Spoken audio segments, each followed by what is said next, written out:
Welcome to this episode of the HRD Talks podcast, where we talk with HR directors and people directors about their journey into HR, get their insight into current trends in the world of work, and take their advice on the future of HR and how HR professionals can deliver value and progress their career. I'm Nick Elliott, employment lawyer, and I'm pleased to welcome Pat Woodfield, who is the Executive Group Director for People and Culture at the YMCA Robin Hood Group. Welcome, Pat. Thank you very much. That's a long title. Yeah, it is a very long title. We have a subtle distinction between executive group directors and directors. So it's part of our layering, I guess. Brilliant. Well, I nearly ran out of breath introducing you. Welcome to the podcast. It's great to have you along. I wondered whether you could start by just explaining a bit about YMCA Group, who they are, what they do. Yeah, happy to do so. I got involved with the YMCA a while ago now, actually. I was on the board about 25 years ago when it was Nottinghamshire YMCA, much smaller organisation. We had the hostel, which is based on Shakespeare Street, which lots of people who know Nottingham will know well. It's a very well-known building. And the purpose for it really harked back to when it had been set up 100 or so years ago, and that was to provide somewhere for people to stay. The YMCA Group now is very different. So YMCA nationally is a federated organisation. We are now the YMCA Robin Hood Group because we're not just Nottinghamshire. So we've gone further than that. We have offices and a hostel up in Goole. And we also offer a wide range of services, some of which is around housing still. So we still provide hostel space, but we also provide a lot of supported housing and support for people with multiple complex needs. Our target market is 16 to 25-year-olds. But we never turn anybody away, just like the song. So you can always turn to us for somewhere to stay. That in. And the other thing about YMCA is that we have areas where we work with young people in different ways. So we run pre and post school clubs. We run some holiday clubs for children and run all sorts of sporting events. We have gyms that we run, but we also run some children's homes or supported children's homes. Trauma-informed children's homes, so they are the children that we care for are children who've got very complex needs or have had a very difficult start in life. So very different now to what we used to do, but the target market, again, still supporting young people and families in a way that gives them the opportunity to be the best that they can be. Yeah. And give us an idea of the kind of scale in terms of number of people that you employ, turnover of the organisation, that kind of thing? So we have 129 buildings across Nottinghamshire and Yorkshire and West Riding. We have 429 permanent employees and about 150 casual employees. We're still growing, so there's still quite a lot going on. And our turnover, we're stretching towards 20 million turnover for our group. Brilliant. And opened a fairly new site in Newark. Yeah, so which is an exciting one. I kept in touch with people from YMCA for a long time, and the previous chief exec got in touch with me about 5 or 6 years ago and said, we've got these great plans to open a village in Newark, which I thought was bizarre. So I went along and found out a little bit more about it, and we opened at the end of last year. So the community activity village is in Balderton in Newark, and we specifically chose an area where there was a requirement both to support families and younger people with housing as well, but largely this is around sports and out-of-school provision. So we have some outdoor space there that offers all sorts of sporting support and equipment and pitches. So all of the Newark and some of the Grantham football teams play there, for example. We have outdoor athletics track and sports facilities like a multi-use games activity. And they've been open for about 3 years now. And then we opened the building last year. And the building includes education space. So we have colleges that are delivering education there. We have a cafe. So if anybody wants to hop in, that'd be great. We have a gym, a dance studio, art and creative spaces, as well as offices. So our local MP is based there as well. Okay. So there's space that people can rent. So it really is intended to be a hub of the community, a safe place for children and young people to be, whether they're on their own and being looked after by us or by others.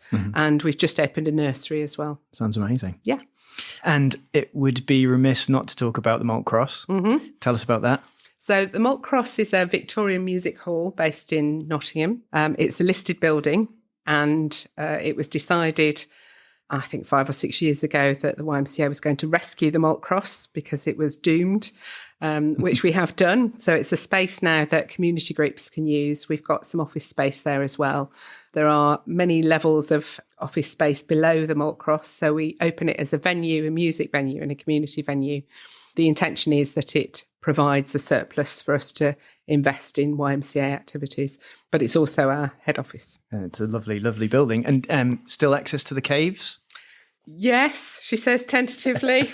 We've had, like lots of people in Nottingham, we've had problems with flooding. There's a river that goes through the centre of Nottingham and underground. So we have had some flooding problems, and a lot of the caves, whilst at one point you could do 5 miles in the caves, you can't anymore. So, but yes, we do have caves, and we have run events in the caves. I think there's been gin tasting down there. Yes, I think I might have partaken in that. Great. So that's brilliant. That's a lovely summary of the organisation. Let's talk a bit about you. Mm-hmm. So obviously executive group director at the minute, but where did you start out? Well, I started out not really knowing what I wanted to do, other than I really wanted to leave school, much to my parents' delight. So I joined an organisation called IMI, which is Imperial Metal Industries, which is the sort of metal part of ICI then. So they ran a executive secretarial programme, which I was placed onto, and then was given a job within the group. So very quickly I became a PA to of the directors there, and realised that actually the people bit of what they did was quite interesting. One director was responsible for marketing, and one was responsible for people. So it was the personnel bit that I ended up initially following. And I went to TI Group in Birmingham, got involved in the undergraduate training scheme there, initially as an administrator. It was the classic, my boss left, I applied to do their job, I got their job, and got headhunted into Shross, which became Deloitte's, and ended up there as a regional HR manager. So it was an evolution. I could say it was planned, but it wasn't really. Yep. It was planned with hindsight. Right thing to do, and a good morph for me, I think. I ended up with some really good experience. I did a period of time as a consultant, which I learned a lot about people and how they work and behave, but always with a view to looking at the, I suppose, the HR perspective. It was really about how do people behave and why do they behave? What can we do to change or amend their behaviour or manage that in a way that works for everybody? So that sort of flexibility. Did quite a lot of writing. So I wrote lots of training materials, and then wrote and delivered training materials for quite a few people. And then it was the classic, I went to do some work for a client, and the client said, would you like a job? And I said, I'm not really looking for what my mother calls a proper job, because I was happy doing consultancy work, which they took to mean they weren't offering me enough. So they just kept offering me a bit more and a bit more. So it was 2007. The banks had just collapsed. It was not a good time. All of the work that I'd done the previous 2 years, I knew was disappearing because of the economics. So I decided that going back into employment, albeit for perhaps a short period of time, would be a good thing to do. So I joined Bidwell's as their group director. Within a year, became their chief operating officer. Great opportunity, because it was an organisation that had really good roots and great history, but very short order book, and very quickly lots of work had disappeared. So I had an opportunity to do things there that perhaps in another organisation or another time would have taken much longer. But because of the economic situation, they were really prepared to be quite creative, or allow me to be quite creative about job changes. So we put people on sabbatical, we changed people's contracts. Everybody there had an element of profit share. If there's no profit, you don't share. But actually, lots of people for a year took a much lower salary. And the deal was that if we made target by the end of the year, then we would pay the balance, which we did for everybody. I did take out 1 in 8 jobs while I was there, but everybody who left us got another job within a month. And about 25% of those people returned within 2 years. So it was a really interesting time to be involved in professional services. And from an HR perspective, introduce, job shares and things that in other circumstances there would have been a deep cough and a, no, we don't do that sort of thing. But actually they were prepared to do all of that because it was about belt tightening and really saving on the bottom line. And a bigger piece as well, we we paid people to come and water our plants, and we rented televisions and all sorts of things that actually, when you looked at it, there was a massive hole and a massive amount of saving to be made. So we saved a lot of money in a very short space of time. And by the time I left there to go and again work for somebody else that I've been introduced to, we massively changed who we were, but we were also a sort of destination choice for employees, which recruiting people in Cambridgeshire isn't always easy because you're so close to London that they'd be tempted to go there instead. Yes. And then I went off to St Auban, which is in Cornwall, which is my spiritual home, place I absolutely love. I worked for St Auban as the chief exec. It's a small landed estate for a private family. Some of the challenges were fairly easily overcome. So there was, there'd been an ongoing dispute with the self-employed boatman for 5 years, which took several pints and long conversations in our bar. But at the end of it, they all had Musto jackets and Musto trousers and a contract for 5 years. And we had guaranteed boatmen who were actually going to take people on and off the island, which is one of the things I needed them to do. Fabulous. So it's all about people. Result. It's all about people. Yeah. So much smaller, 90 employees, about 9 million turnover, but about 500,000 visitors a year. So very different sort of organisation. But essentially the pieces are the same. If you have a chef who works for you from March to November, and then you lay them off for 4 months a year, and then you have to re-employ them. So I did things like change their contracts to annualised hours contracts. So it didn't cost us any more as an organisation, but it meant that he could get a mortgage or, he had much more security of tenure. Yeah. And actually they did a lot more for the organisation than they had done previously. So it was a win-win, really. And then where next? Well, so several things happened at home. So we had a family situation to deal with where my stepson was very unwell and I needed to be back in the East Midlands. So I think I mentioned to you, I tried retiring for a few weeks, but that didn't work.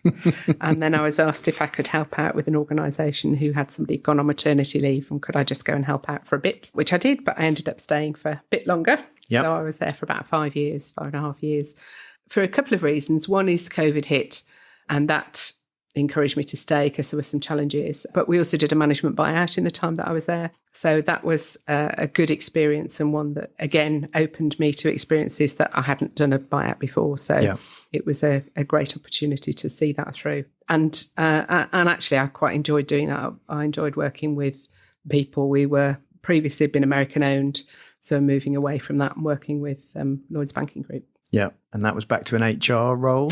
It was largely HR, yeah. I would say there were other things involved, but essentially it was HR across 5 companies. So there were lots of different brands within the group. So I think we were talking earlier and I was intrigued by the move from HR into COO, CEO roles. How did you find that? What kind of differences were there? Was it still very people focused and therefore it was fine? Did you develop new skills? Did you see things in a different way?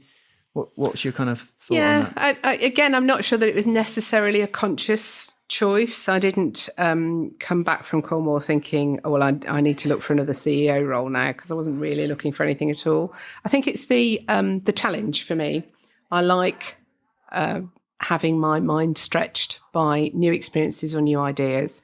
I also like being able to bring my experience to date out to play, where I know that I can comfortably make things better. My hot button is about change. I like improving. I don't mean change for change's sake, but I like improving things or making things better.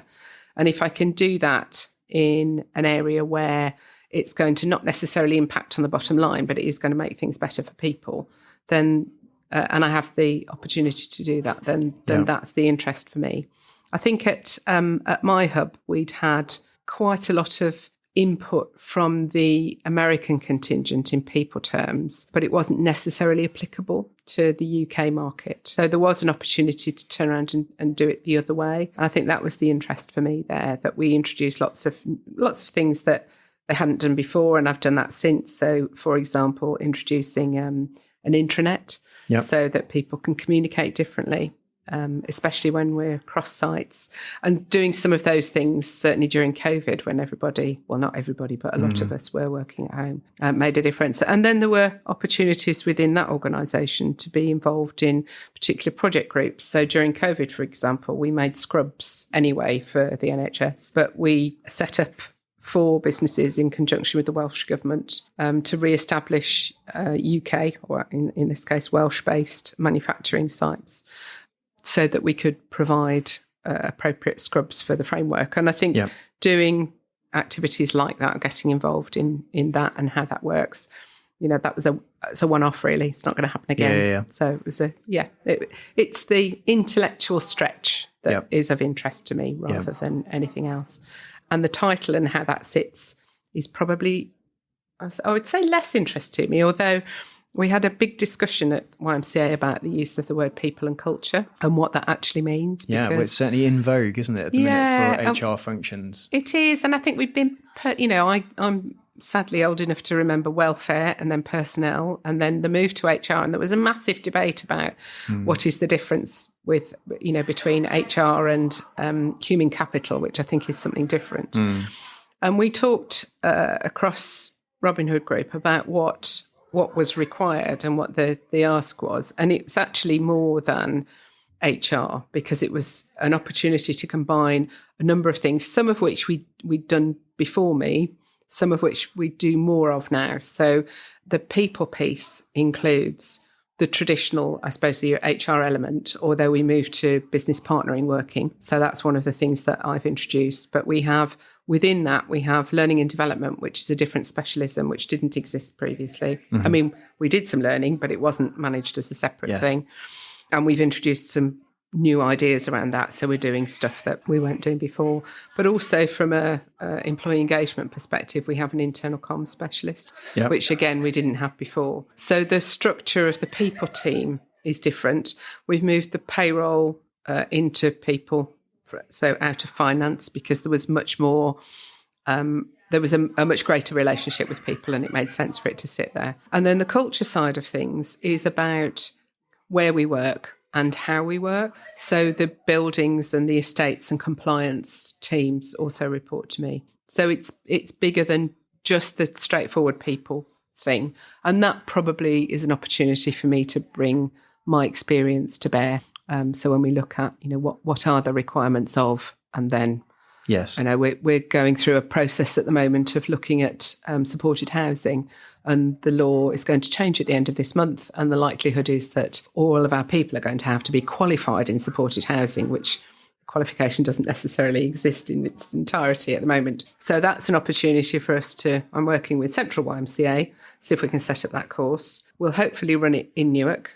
We're intending to sell it to people outside of the YMCA as well as other YMCA participants.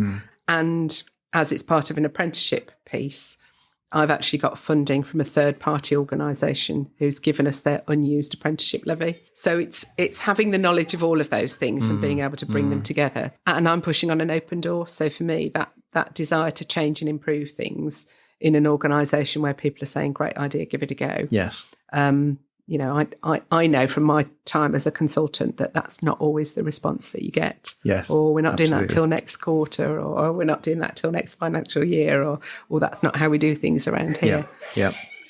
So that's been the interest for me, is keeping brain ticking over. Well, and I liked your explanation of the people and culture bit, because I think it is a bit of a trendy, in vogue title at the minute, but actually there's some integrity to the way that you're explaining that and how we work, where we work, are people working in a way that works for them. So that includes, we've introduced, as did lots of organisations, hybrid working, but we don't have flexible working. And we're really clear that there is a distinction between the two. So there are times when it might be appropriate for somebody to work from home. But generally, because of the nature of the work that we're doing, if you're with a looked after child and the ratio is 1-3, that means we have 3 adults for that child all the time, 24/7. That's not something you can do from home. So we've got to make sure that those people are working in a way that works for them. And I looked at some of the facilities that we'd historically provided, and it probably wasn't quite right. Sure.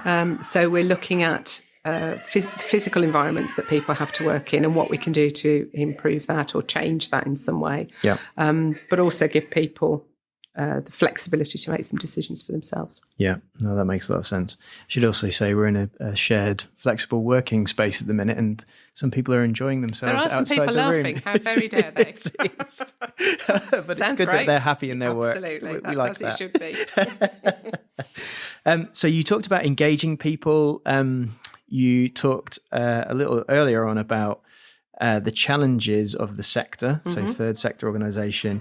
How are you kind of approaching engagement, retention, recruitment, that kind of thing at the minute? Because it's generally tough out there for most really people. Tough. Yeah, it's really tough. And I think despite the fact that I was on the board 25 years ago, I've never worked in a charity sector organisation before. So some of what I'm doing is learning, and some of it I realise that it lands with people looking at me as if to say, this isn't corporate now, but actually we are fighting in the same space. So for recruitment, for example, we've just been through a process of recruiting some key players into our finance team. Now, actually finance people are finance people. So whether they happen to be working for us or somebody else, we've still got the same challenges. So finding the right people to work in the right way is a challenge. We have lots of new, we have a combination really. We've got replacement roles for some people who've decided that the organisation either isn't for them or actually they've been here for a while and it's time for them to hang up their work clothes and stop. Yeah. So initially when I came, we had some changes sort of replacing people. And that gave us an opportunity to review the job roles that people do and question whether or not the structure was right. So we've gone back and had a look at, not direct replacements, but looking at trying to future-proof what people can do in those jobs. But then we've also looked at new roles and tried hard to focus on what it is that we can offer, because we don't and we never will be the best payers because of the nature of what we do. I think the work that I've seen on pay suggests that charitable organisations pay around 15% or up to 15% less than commercial equivalents. Yep. And that's probably true.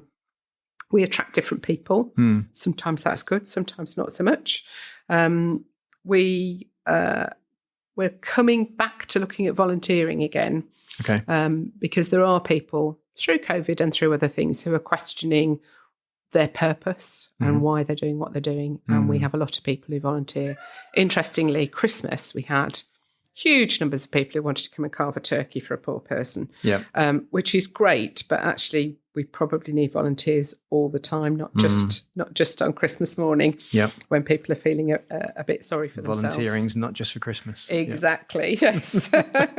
So we've looked at the psychological contract and tried to encourage people who want to work with an organisation that does make a difference, that, some so our commercial activities, we need to be profitable or to turn a profit so that we can reinvest in our activities. But also looking at why do you go to work? What's your purpose? So it may be that your main purpose is because you're an accountant, but actually then follows up with and the organisation that you're working for, does that align to your values? Yes. So we've encouraged people to understand and know our values, and they're pretty straightforward. But we talk about people being honest and treating people with respect and giving people responsibility whilst being a caring organisation. And they sound really straightforward, but they're actually quite difficult to do. And we question all of our projects or activities or our service teams in those terms. And we found that is an attractant to people who are reevaluating their lives or considering the next step. And we want people to make a conscious choice to work for us rather than, it's the right role and regardless of who I'm working for. Actually, we want it to be both. So that's really been our main focus on recruitment. But it's a really tough marketplace at the moment. But that said, I think I remember you mentioning a while ago that you'd recruited quite a lot of people during this time. Yeah. As in, so we've it was a fairly rapid growth. 190 people in the last year. Yeah. And we have 98 jobs that we're going to want in this coming year. Wow. assuming that everything goes to plan. Yeah. But yeah, so we're sort of future-proofing. And some of that's because we're changing the focus of what we do. So we are doing more trauma-informed support for young people, and that means that we need more people to run a home. Yes. So there is a much higher ratio, but they're also better qualified. Yeah. And that's the other thing that we're doing, is making sure that everybody is sufficiently trained for what they do, and trained, both technically trained, but also make sure that they have the soft skills training as well. And that's something that as an organisation we've done training in the past, but we perhaps haven't done as much as we're planning to do in the future. And we've gone out to organisations who want to help and support us, and we've managed to transfer several £100,000 worth of apprenticeship levy, which means that we have money to spend on our training, which we wouldn't otherwise have. Fantastic. So one of the other things we try and touch on as part of the podcast are topical HR issues. Okay. And it seems in recent times, HR issues are hitting the press in a new way. And obviously your career spans a little while. And so therefore you'll have seen, lots of these kind of things go on. What's your kind of take on that? I'm talking to clients much more about PR risk as well as HR risk. What are your thoughts on that?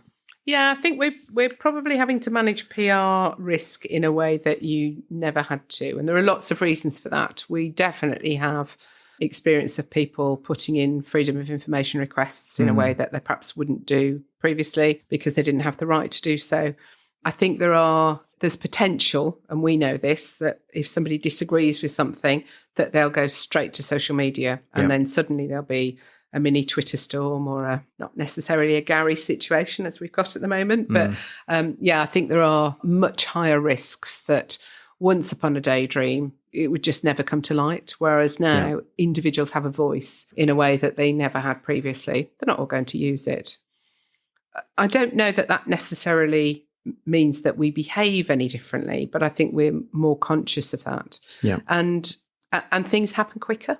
I think that's the other thing, is that at one point there'd be an exchange of correspondence and it would all take a little while. This is now, if something starts to become difficult, it becomes difficult instantly. Yes. So things change very, very quickly. And we, I think as an organisation, but also across the wider piece, need to learn to be more fleet of foot, but also set out some expectations about what timescales could and should be and what's reasonable and what's not. Yeah, that makes sense. And the other part of the podcast is advice for HR, the HR profession more generally. So if you were starting again, or our listeners were starting a career in HR, what would your advice to them be?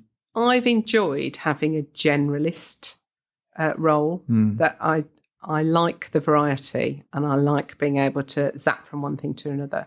I know when to call specialists in, so I have a bit of an armory of people that I can rely on, and that's really important because I make them work, they make me work. So that I think that networking, I think, is really important. 100 million years ago, when I did my CIPD qualification, which was then IPM, I spent 4 years, 2 evenings a week at Polytechnic, doing my qualifications. But the people that I grew to know from that program are people who stayed friends throughout my entire career, and we've been dependent on each other. So we've learnt as much from each other as we learnt from the process. And the same's true for, I did a master's degree subsequently, and the same's true for that as well. So I still have a good network that I can rely on if I need to know stuff or have stuff, and that saved me huge amounts of heartache. But also find somebody that you can talk to. So whether it's been those people, or at the moment I have a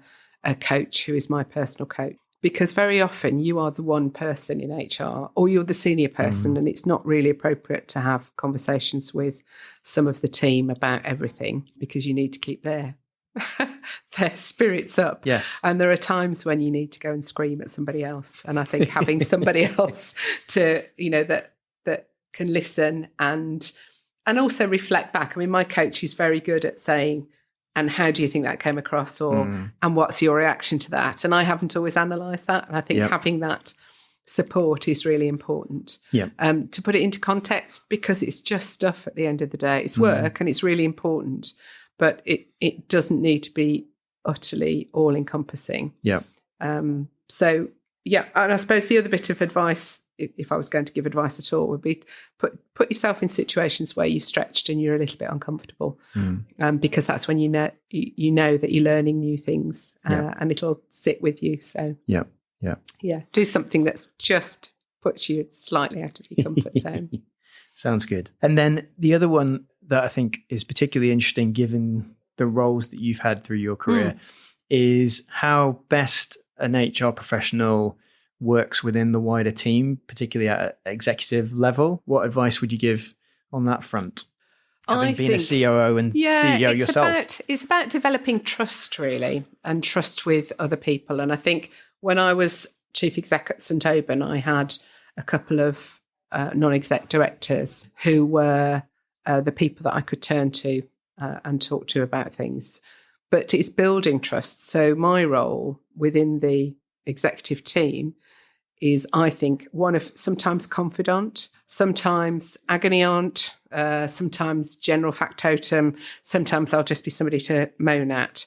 But you have to be trusted. And I can remember a long time ago, it was actually when I was at Deloitte's, and somebody saying to me, a couple of things. One is you've just given up the right to have a bad day because you're now in a role that means that you're responsible for other people's mood. But also, you can't talk about anything that anybody tells you. Well, I mean, you can, but you have to be quite selective. And I think both of those things are true. I try really hard to be consistent so that you don't get, a sad person one day and a happy person the next, that generally what you see is what you get. And I'm very consistent with that. And I think that helps people. But also that building of trust is about not spilling the beans inappropriately, and knowing that I know that all of my directors have, in the 2 years that I've been with the group, come to me at one point or another and told me something that they had not told anybody else. And in most instances, we haven't needed to do anything with it either. But a couple of times we have. And I think that's the bit that, I want to be the person that somebody can trust. But I'll also be really honest. So if I think they're being ridiculous, I'll also say that too, including my boss, as he knows. Excellent. But equally, they've done a good job. Telling them has done a good job as well. We're really good at picking up the pieces and saying, oh, that could have gone better. But actually, how about great job? Well done. Yeah. And I think that's as important, if not more so. Yeah. And I think that's my experience of executive teams as well, is actually if that trust exists, and then followed by that, the openness and ability to do conflict well or work through stuff. It's pretty important, isn't it? Yeah. And not everybody has those skills. It's a conscious action for me because I'm, my profile is mostly red with quite a lot of yellow. Yeah. So the detail bit I know I have to work on. And I think it's knowing yourself and understanding what are the areas that you have to borrow or put yourself in a situation that isn't always very comfortable, knowing that behaving in that particular way is going to lead you to better things. So, there are meetings where, believe it or not, I don't say very much. Not because I don't want to, because I'm about to burst, but because I know it's important that other people have their opportunity to offload what they need to before I get involved. Yeah, no, that makes sense. We don't have a podcast sponsor, but we do something called the supplier shout out. Okay. And that's essentially a third party, usually a supplier that you've worked with who you'd like to give a little shout out to because you think they're great. Anybody in mind? Yeah. Can I do two? Yes. So, of course. Long time ago, went on one of these HR events where you sort of do speed dating with potential suppliers, which actually is quite painful, but it's a good way of meeting a lot of people in a very short space of time. And I struck up a relationship with an organisation called Second Sight. They are pensions advisors. I know very little about pensions. I've closed pension schemes. I've opened pension schemes. And we're going through a process at the moment of restructuring the pension provision that we have. It was just a bit messy. We had retirement ages of 66, which definitely isn't right. So there are lots of things that they've helped us with and tweaked. And they've enabled us to do quite a lot of it ourselves because we don't have thousands of pounds to spend on consultants and reorganisation, but they've been really supportive and they're helping the payroll team and I through that change process. So they've been really good, and I would without hesitation, recommend them. I've used them for 3 organisations now. I'll definitely use them again. Great. So second site. Site. And then the other one is an individual who years ago was a training manager within my team. So reported to me. But he set up on his own. And he's a really great, personable coach and mentor, and he coaches a few of my people now, but he also runs training programs largely around people skills. So in interpersonal skills and behavioural skills, a guy called Martin Roberts. And Martin's somebody that I would definitely recommend, and unhesitatingly, unless that means that he's not got room to fit in my work, in which case give him back. But no, he's great.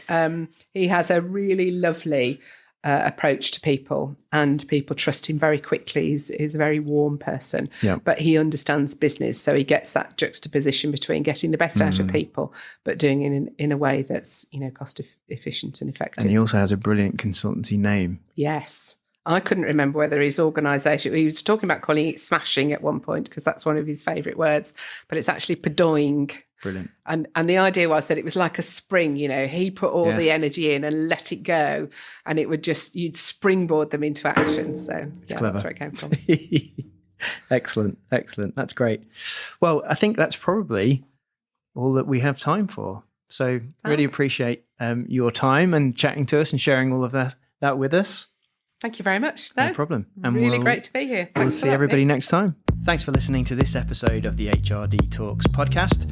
Hopefully you found the discussion helpful.